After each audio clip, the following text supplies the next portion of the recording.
Hi friends, அஸ்ஸலாமு அலைக்கும். Welcome to my channel. இன்றைக்கி நம்ம சேனலில் பார்க்க போகிறது ட்ரெண்டிங்காட்டி இருக்கக்கூடிய ரோஸ்டட் சாயா எப்படி பண்ணலான்னு பார்க்கலாம். இந்த சாயா ரொம்பவே டேஸ்டியாக இருக்கும், நல்ல ஒரு வாசனையாகவும் இருக்கும். நீங்கள் கண்டிப்பாக ட்ரை பண்ணி பார்க்கணும்.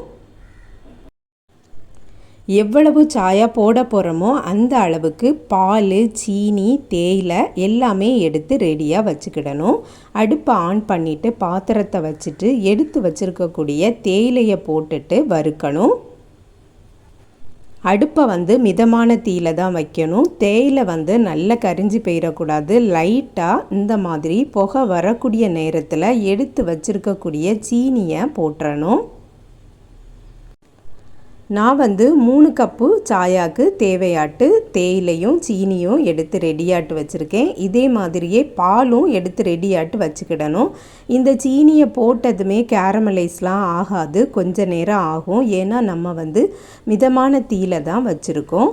பார்த்திங்கனாலே தெரியும், நல்ல வறுபட்டுட்டு இருக்குது. இந்த வறுத்துட்டு இருக்கும்போது நல்ல ஒரு வாசனையாட்டு இருக்கும்.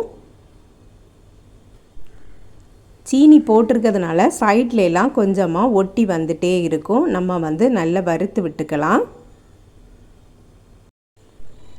தீயை கூட்டி வச்சிட்டிங்கன்னா இந்த சீனி தீஞ்சு போயிடும். சாயாவோட ஃப்ளேவரே சேஞ்ச் ஆயிரும். பார்த்திங்கனாலே தெரியும், நம்ம பேனில் ரொம்ப ஒட்டவே இல்லை.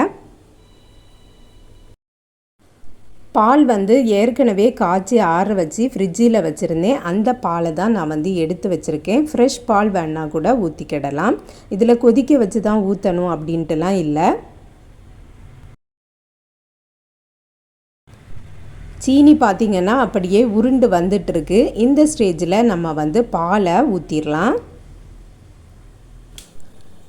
பால் தணுத்த பாலை தான் ஊற்றிருக்கோம். கொஞ்ச நேரம் ஆகும் ஹீட் ஆகிறதுக்கு. ஒரு சின்ன துண்டு இஞ்சியை தட்டி எடுத்து வச்சுருக்கேன். பால் ஹீட் வந்ததும் இஞ்சியை போட்டுடலாம். 1/4 டீஸ்பூன் ஏலக்காய் தூளும் போட்டுடலாம்.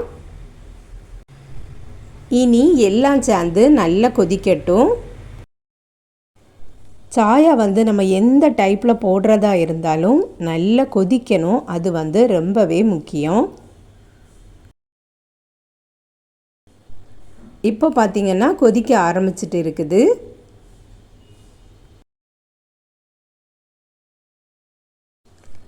இப்போ அடுப்பை நல்லா கூட்டி வச்சுக்கிடணும். நல்லா கொதிக்கட்டும். நல்லா கொதித்ததுக்கு அப்புறமா மிதமான தீயில வச்சுட்டு ஒரு 5 நிமிஷம் கொதிக்க விட்டுருங்க. அதில் இருக்கக்கூடிய கலர் எல்லாம் இறங்கிரும்.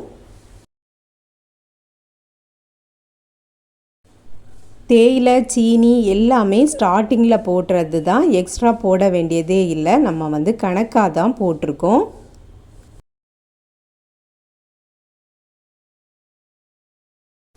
சப்ஸ்கிரைப் பண்ணாமல் பார்த்துட்ருக்கீங்கன்னா சப்ஸ்கிரைப் பண்ணிவிட்டு பாருங்கள். என்னுடைய வீடியோ பிடிச்சிருந்தா வீடியோவுக்கு ஒரு லைக்கும் போட்டுருங்க.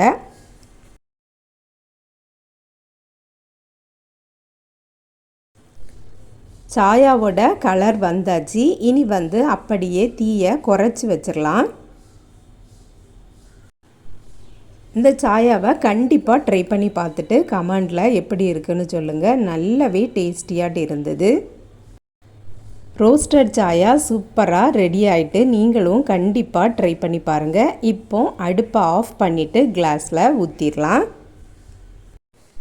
இந்த சாயாவை போடும்போது நல்லா இருக்குமோ, டேஸ்ட் எப்படி இருக்குமோ அப்படின்ட்டு தான் தோணும். ஆனால் குடித்து பார்த்த பிறகு டேஸ்ட்டு சூப்பராக இருந்தது. அதனால தான் நான் இந்த வீடியோவை ஷேர் பண்ணியிருக்கேன். இந்த வீடியோவை இதோட முடிச்சுக்கிறேன். நெக்ஸ்ட் வீடியோவில் சந்திக்கிறேன். அஸ்ஸலாமு அலைக்கும்.